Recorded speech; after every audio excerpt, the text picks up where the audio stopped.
Aujourd'hui, je suis dans un jardin privé, celui de Georges et Chantal, et il y a un petit coin de cette pelouse qui, au lieu d'être très homogène comme ici, a été enherbé naturellement, mais avec une plante qui tranche et n'est pas agréable. Alors je vous propose tout simplement, en compagnie de Georges, d'effectuer une reprise du gazon, et vous allez voir toutes les étapes, une par une, c'est pratique et c'est facile. Georges, bonjour. Bonjour Patrick. Merci de nous accueillir dans ton petit jardin bien soigné, bien mignon. Alors, tu as quelques problèmes là avec ta pelouse. Oui, j'ai des mauvaises repousses, une mauvaise herbe qui n'est pas du tout dans le même type du reste de la pelouse. Donc je pensais la refaire dans cette zone-là. Ce qui s'est passé tout simplement, c'est que là, tu as du raiggras sauvage et au niveau du gazon, on l'utilise de façon extrêmement améliorée. Ça fait des années que des spécialistes travaillent sur l'amélioration, la finesse de ce gazon.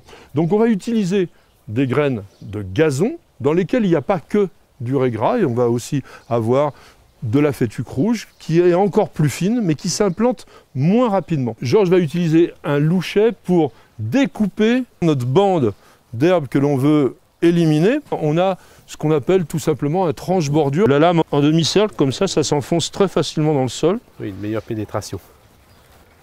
Et on fait toujours ce mouvement comme cela. On va pouvoir retirer le gazon. Là, on a une plaque qui s'est découpée comme un gâteau et une terre bien vivante puisque nous avons des vers de terre en dessous. Alors pour ceux qui critiquent en permanence les pelouses en disant que ce sont des espaces morts, vous avez entièrement faux. Là, on vient de le faire en direct. Le ver de terre est là. Il y en a un deuxième, vous voyez, sur une toute petite parcelle. Ça veut dire que c'est une terre qui est vivante, riche et surtout extrêmement intéressante pour la culture. Là, je suis en train de gratter la terre qui, comme je vous l'ai dit, est très très bonne. On va bien sûr donc la garder et on va simplement éliminer l'herbe ancienne que l'on ne veut pas. Et voilà. Et après, bien sûr, l'herbe, vous pouvez la composter.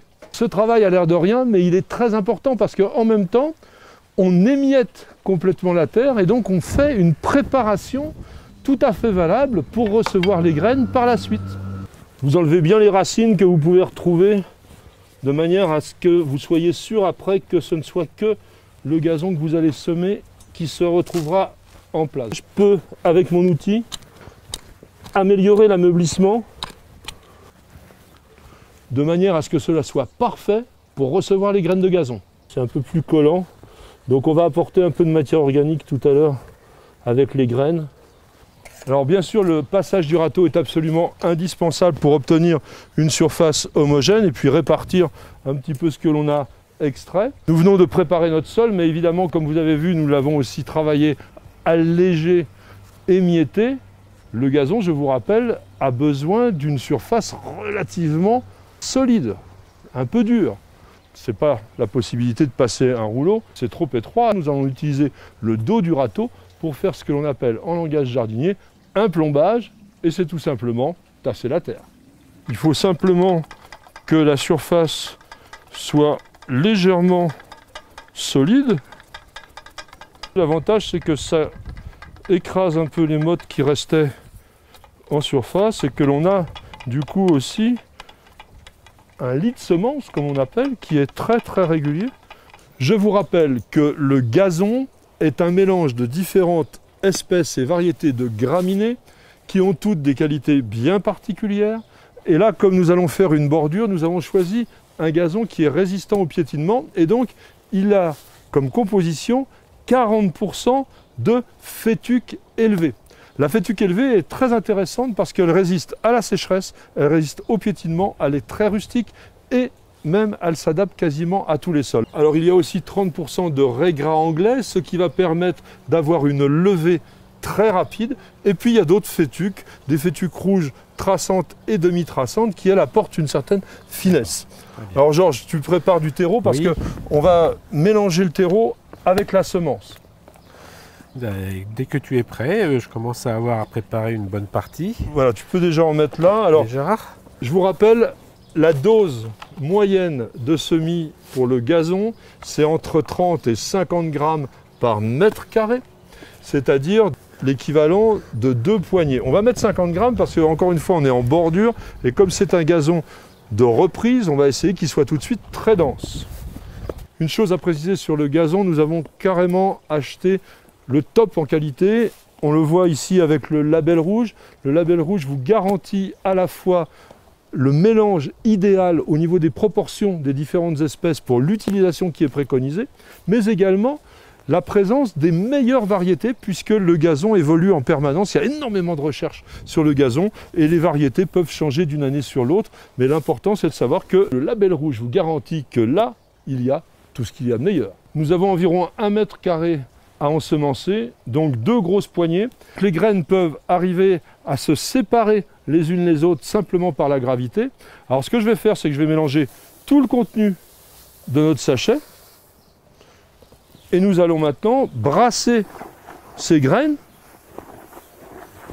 pour déjà avoir un premier mélange. Le fait d'oublier cette petite chose de rien du tout risque, sur une grande surface de gazon par exemple, de vous faire apparaître des taches, des plaques de levée différentes, tout simplement parce que l'orée grasse ça lève en 5 à 7 jours, alors que les fétuques rouges, elles peuvent demander entre 18 et 20 jours.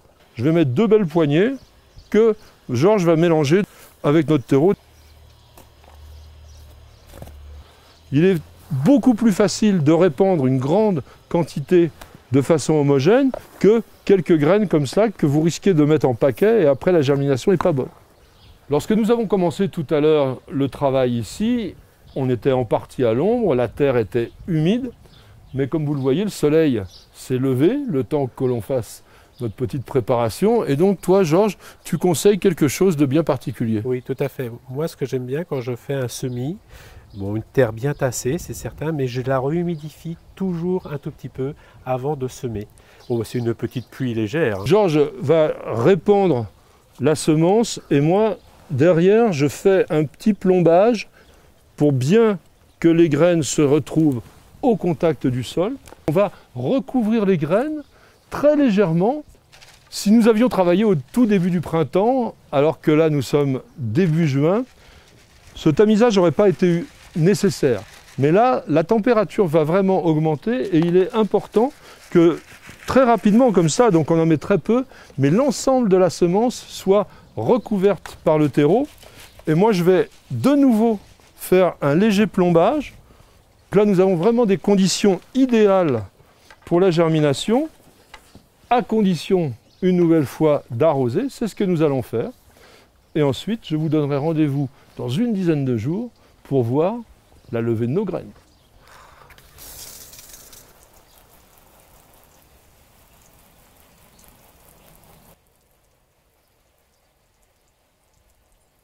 Vous aimez nos vidéos, vous regardez régulièrement nos émissions Découverte Jardin et Jardiner, ça fait du bien. Alors n'oubliez pas de vous abonner, il suffit de cliquer sur la cloche et vous serez mis au courant régulièrement de toutes nos publications et ceci est totalement gratuit. Et puis nous avons également un site internet dans lequel il y a énormément d'informations, alors www.newsjardintv.com, c'est la bonne adresse.